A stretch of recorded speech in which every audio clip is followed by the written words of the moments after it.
Après le coup d'État militaire subvenu au Niger le 26 juillet dernier, un sommet des chefs d'État et de gouvernement de la CEDEAO, convoqué d'urgence à Abuja le 30 juillet, a pris des sanctions à l'endroit de la junte nigérienne. Sanctions couronnées par une possibilité d'intervention militaire au Niger pour le retour au pouvoir du président Deschu Mohamed Bazoum. Cette décision de la CEDEAO inquiète certains Ivoiriens. La CEDEAO doit laisser ce pays-là gérer la situation au Niger. Il faudrait que les Africains arrivent à gérer eux-mêmes leur propre situation. Parce qu'à chaque fois que quand les Européens, les Français précisément, quand ils s'en mêlent, vraiment ça sème la zizanie au sein du pays. Si on dit quoi, c'est pour le bien-être de la population. Quand une population dit je veux un tel président, pourquoi est-ce qu'on ne peut pas l'accepter?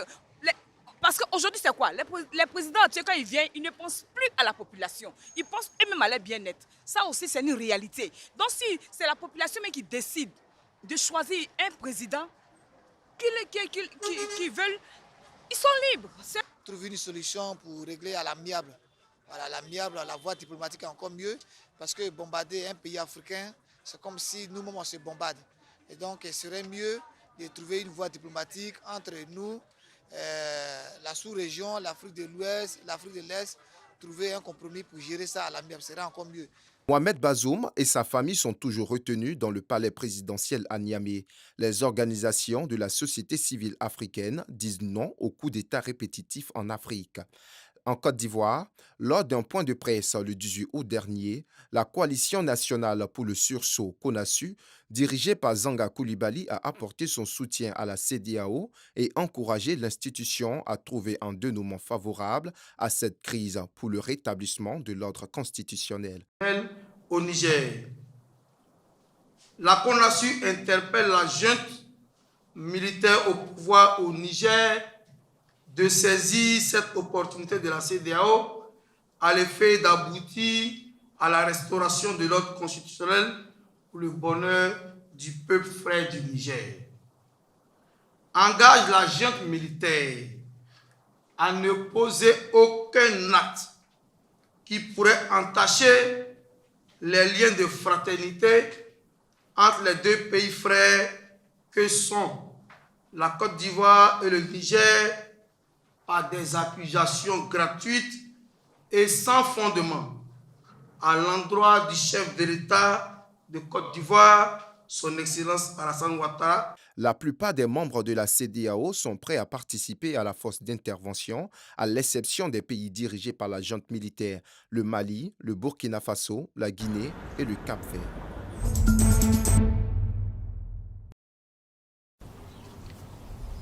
Au cœur de la pittoresque ville balnéaire de Grand-Bassam se trouve le quartier Mokéville, un endroit prometteur mais confronté à des difficultés majeures.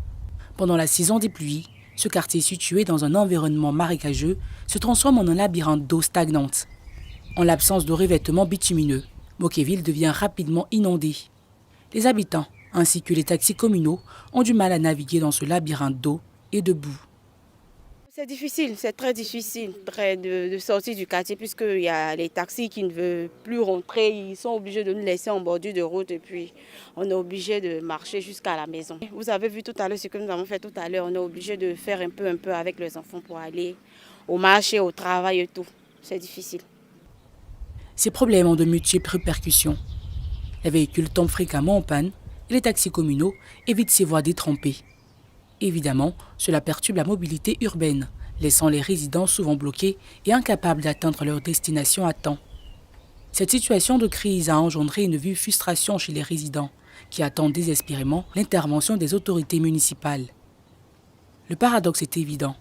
Alors que Grand-Bassam attire des milliers de touristes chaque année, les habitants de Mokéville se trouvent piégés entre le désir de profiter des avantages économiques du tourisme et les difficultés quotidiennes de leur quartier.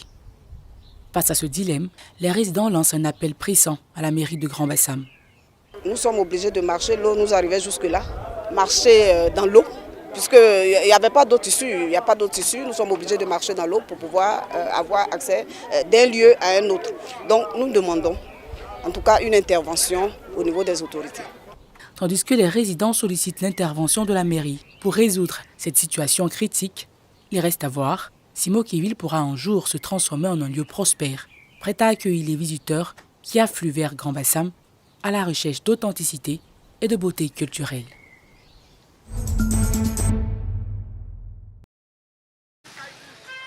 Agboville, région de l'Agné-Bichiassa. Les populations font face à une pénurie d'eau depuis plus d'une semaine maintenant. L'activité clandestine des orpailleurs est la cause réelle de cette situation que traversent les habitants d'Agboville. Quand il y a une enfant même qui sont venus laver les moutons ici, ils ont dit qu'après avoir lavé ces bêtes-là, ils sont nagés dans cette eau. Et ils ont vu que vraiment leur corps les grattait. En tout cas, d'habitude, voilà, c'est une couleur noire. Et aujourd'hui, on voit, vous voyez la couleur. On ne sait pas si c'est jaune ou si c'est une eau bouilleuse. Comme s'il y a quelque chose qui s'est fait dans cette eau. Cette coloration anormale du fleuve Agbo a des conséquences directes sur la pêche menée par les autochtones. Il faut dire les premières conséquences d'abord, c'est au niveau même de ce fleuve-là. Les pêcheurs, en tout cas, ils ont vu que leur rendement a diminué. Parce qu'ils n'arrivent plus à attraper de gros poissons encore, ils n'arrivent plus à attraper des poissons encore. C'est la même coloration d'eau que les habitants d'Agboville recevaient ces jours-ci dans leur ménage. Par mesure, la desserte d'eau est interrompue par la scie. Voilà ça, il n'y a pas l'eau dedans, il ouvre jusqu'à les dernières choses. Voilà ça. Bon, ça fait maintenant 4 jours. Hein. Ça fait 4 jours. Ça fait 4 jours qu'on n'a pas d'eau. Au quartier Médina, où réside ce jeune du nom de Souleymane Diaby, les riverains consomment l'eau du puits. Sans conséquence, disent-ils. Retour aux vieilles habitudes, situation oblige. 3 citernes seulement pour la commune, c'est pas facile, tout le monde ne peut pas avoir. Ne dit-on pas que l'eau est source de vie? Ce problème d'eau potable qui tire sa source du fleuve Agbo a changé les habitudes chez les vendeuses de nourriture à Agboville. L'eau du puits est désormais servie à table à la clientèle. D'autres clients acceptent de boire, d'autres ne boivent pas, tout ça. En tout cas, il y a des clients qui se plaignent. Des fois, là, moi, je n'ai pas le temps, comme je vends un ticket là, donc j'utilise ça comme ça. Il ne chauffe pas, il laisse ça comme ça. Monsieur Dao est fonctionnaire. C'est dans cette cour familiale, non loin du fleuve, au quartier artisanal, qu'il fit plus de la moitié de sa vie. Les échanges avec lui ont permis de comprendre que le fleuve Agbo menace aussi les habitants de plusieurs quartiers ces dernières années en saison des pluies. Sur la route de Sokora où les voitures passent, avant ce coin c'était un trou. Maintenant c'est devenu une montagne. Donc l'eau n'a plus à passer correctement. Ça passait d'eau, Agbo a changé de... Si l'eau a changé de direction. Donc dès qu'il pleut, l'eau qui doit normalement partir revient vers les gens du quartier. Vous voyez? Donc Agbo a besoin d'être élargi, d'être creusé. Voilà. Puis tout dernièrement, avec les travaux de la citerne là, ils ont dû déposer 10 tonnes de béton au fond de l'eau. L'eau n'est pas partie, puisque Agbo coule en bas, c'est pas en haut. Avec le truc qu'ils ont mis en bas, les bétons qu'ils ont mis en bas du pont là, quand Agbo vient, ça arrive jusqu'au niveau, à ce niveau-là, où la dame a arrêté là, jusqu'à ce niveau. Alors que sinon avant on n'a pas ce problème. Quand Agbo vient, ça s'arrête là, puis ça s'en va. En 2022, la montée des eaux du fleuve Agbo a fait 400 familles déplacées. Selon plusieurs sources locales, une équipe de chimistes est à pied d'œuvre pour traiter l'eau du fleuve Agbo. Les populations sont impatientes de voir sortir de leur robinet une eau potable les prochaines heures.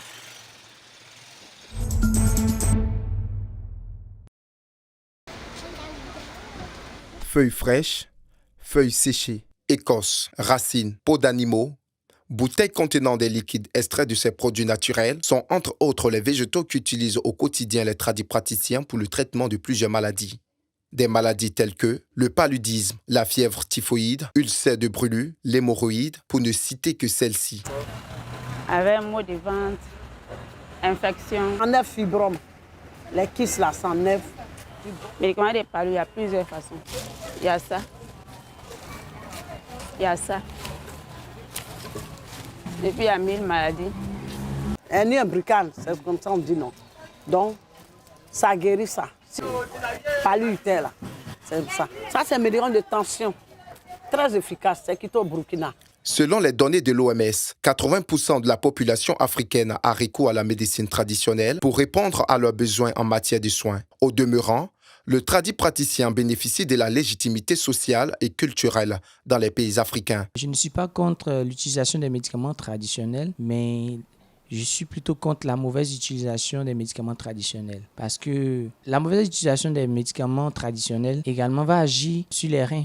Parce que tout ce qui est produit, qui doit être filtré, va passer par les reins. Et lorsque le dosage n'est pas maîtrisé ou calculé, ça va agir sur les reins. Et à la longue, il va avoir plusieurs pathologies au niveau des reins. On pourrait parler d'insuffisance rénale certainement et autres maladies qui proviennent des reins. La médecine traditionnelle nécessite une connaissance approfondie, voire une initiation au tradipraticien afin de ne pas détériorer la santé de son consommateur. Bon, si tu veux utiliser les feuilles, tu cherches quelqu'un spécial.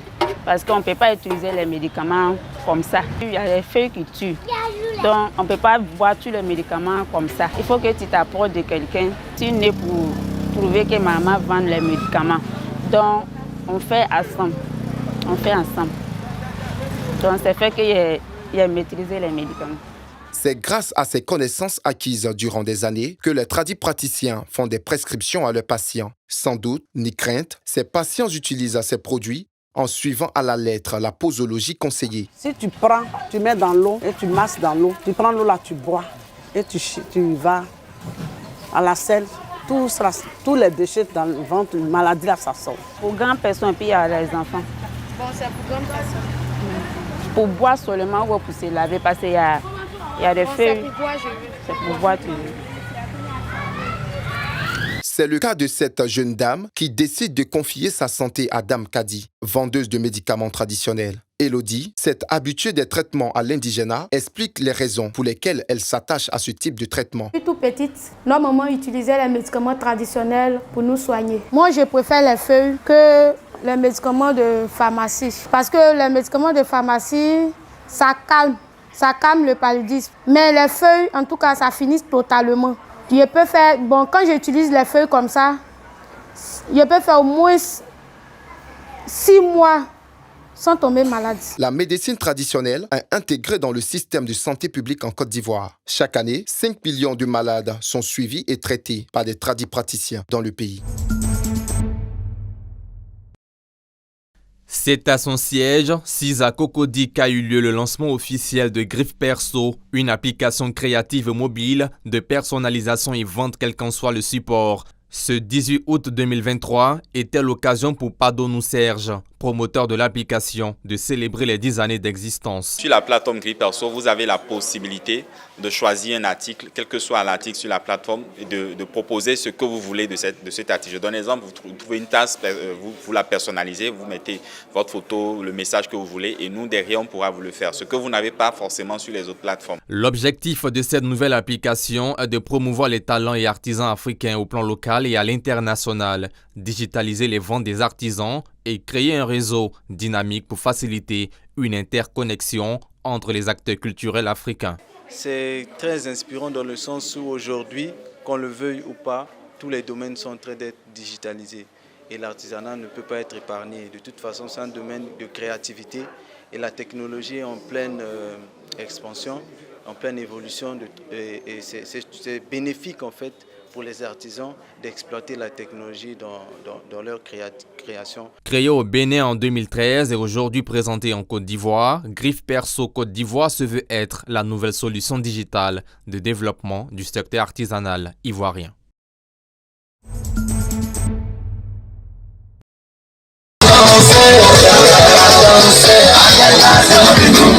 Le samedi 19 août, l'association des jeunes ambitieux d'Atekoubé a organisé la 7e édition de sa journée sportive en présence des cadres et responsables de ministères. C'était une occasion pour les jeunes de la commune de s'unir autour du sport. Nous les appuyons techniquement et de façon technique, nous les orientons, nous leur montrons les